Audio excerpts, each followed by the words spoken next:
Sure. Ski. Hi, my name is Sohel. I come from to Bangladesh. Now I'm a Russian army. Algasila Boxname Победа будет за нами. Я русский, Россия мус, Россия богатырь, Бангладеш мус, Бангладеш богатырь.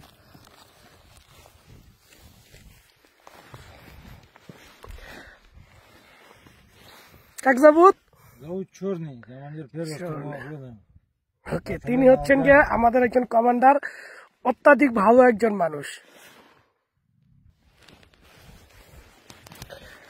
প্রিয় fan follower বন্ধুরা, আপনাদের উদ্দেশ্য করে কিছু বলতে চাই। সেটা হচ্ছে, অনেকে কমেন্টস করে যে আমরা ভাড়াটিয়া সৈনিক।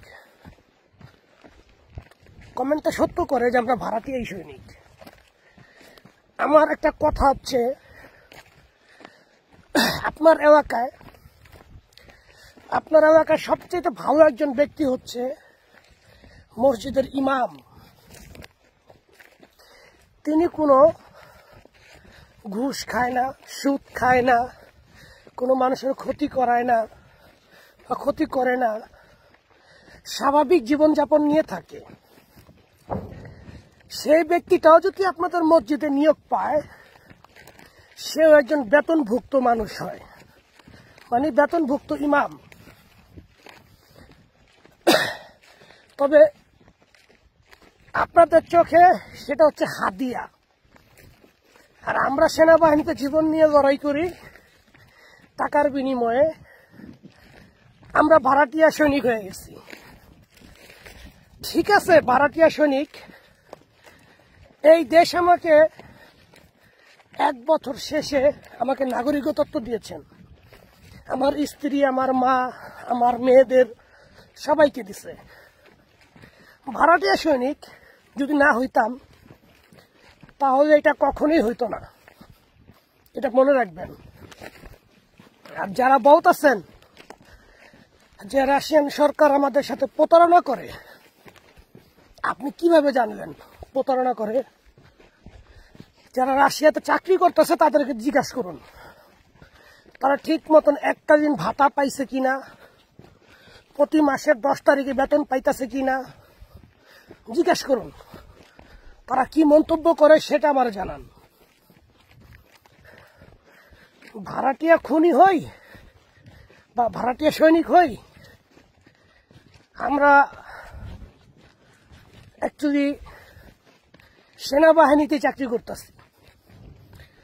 রাশিয়ান সৈনিকরা যা করতেছে আমরা তাই। তবে তারা এই দেশের গড় অনুযায়ী 80%। আর তাদের অঙ্গরাজ্য আছে, যেমন উজবেকিস্তান, কাজাকিস্তান, তুর্কমেনিস্তান, আজারবাইজান, এরকম কিছু অঙ্গরাজ্য আছে তাদের। এরা হচ্ছে 15%। বাংলাদেশ, ইন্ডিয়া, পাকিস্তান আর আফ্রিকা, এরা মিলে হচ্ছে মাত্র 5%। তবে এই সবগুলা মানুষ নিয়েই একটি বিগ ব্যাটালিয়ন সামরিক। এগুলাকে কন্ট্রোল করতে হলে তো বিভিন্ন ইউনিটে ভাগ করতে হয়, তাই না? তো সেম এরকম ভাবে তারা ভাগ করে চালাইতেছে। আর আমরা ভিনদেশীরা যেহেতু তাদের স্বার্থ রক্ষার জন্য আমরা সেনাবাহিনীতে যোগ দিছি, তারাও আমাদেরকে অনেক সম্মান করছে, অনেক সম্মান। আপনি কি দিয়ে বুঝাবো? কোনো কিছুর অভাব দেয় না। তবে সব জায়গায় একরকম না, হয়তো বা কিছু কিছু জায়গায় খারাপ হইতে পারে, সেটার বিষয়ে আমি বলবো না। তবে আমি যা দেখছি চোখ দিয়ে সেটা বলতাছি। আমার ব্যাটালিয়ন আমাকে যথেষ্টভাবে সম্মান করে, যথেষ্টভাবে। এরপরও আশা করি ইমামকে দিয়ে যে আপনাদের একটা বক্তব্য দিচ্ছি, আমার মনে হয় না আপনারা তারপর আর বারবার বলবেন ভাড়াটিয়া সৈনিক, ভাড়াটিয়া সৈনিক। আমি নিজেই স্বীকার করতেছি আমি ভাড়াটিয়া সৈনিক। বাংলাদেশে যারা বৈধ সৈনিক জাতিসংঘে যায় তারা কি বাবার খেয়ে যায় নাকি? তারা ওইখানে গিয়া বেতন পায়, ভাতা পায়, তাদের লাইফটাও সেট আপ হয়। তবে সেনাবাহিনী দুই ক্ষেত্রেই হয়, একটা হচ্ছে জাতিসংঘ মিশন, আর একটা হচ্ছে কোনো দেশ যদি সেনাবাহিনী সংখ্যা কম থাকে তাহলে বিভিন্ন জাতি দিয়া, বিভিন্ন দেশের লোক দিয়া তারা ওই জিনিসটাকে পরিপূর্ণ করে। আমরা সেই একটা পার্টিরই একটা অংশ, আর কিছু না। আশা করি সবাইকে বুঝাইতে পারছি। যদিও আমার কোনো কথায় আপনারা কষ্ট পেয়ে থাকেন, ছোট ভাই বন্ধু আপনাদের ছেলে মনে কইরা ক্ষমা করে দিবেন।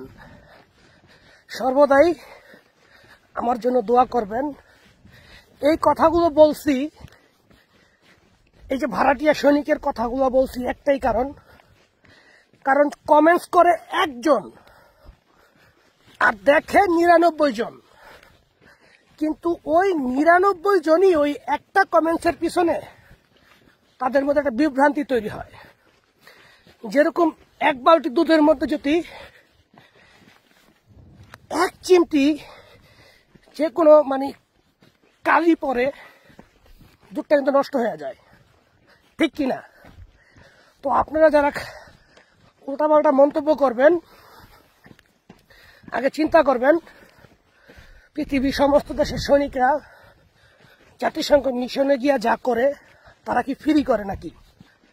তারা টাকার বিনিময়ে করে। দ্বিতীয় কথা, অভ্যন্তরীণ রাষ্ট্রকে নিরাপত্তা দেওয়ার জন্য নিজ দেশের নাগরিকরা কি ফ্রি চাকরি করে কিনা? তারাও বেতনভুক্ত, অনেক সুযোগ সুবিধা তারা গ্রহণ করে। আমরা যদি কন্টাকে সেনাবাহিনী তাইসা যদি নিজের জীবনকে সাজাইতে পারি, ভাই আপনার দোষ কিসের? এখানে দোষের কি দেখেন?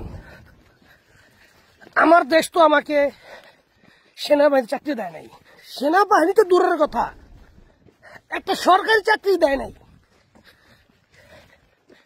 বুঝতে পারছেন?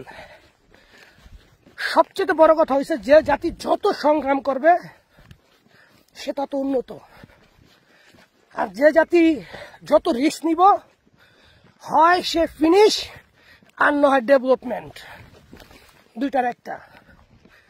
আমার ক্ষেত্রে সেইটাই হয়েছে, আমার ক্ষেত্রেও সেইটা, আর কিছু না। আশা করি আপনাদেরকে বুঝাইতে পারছি।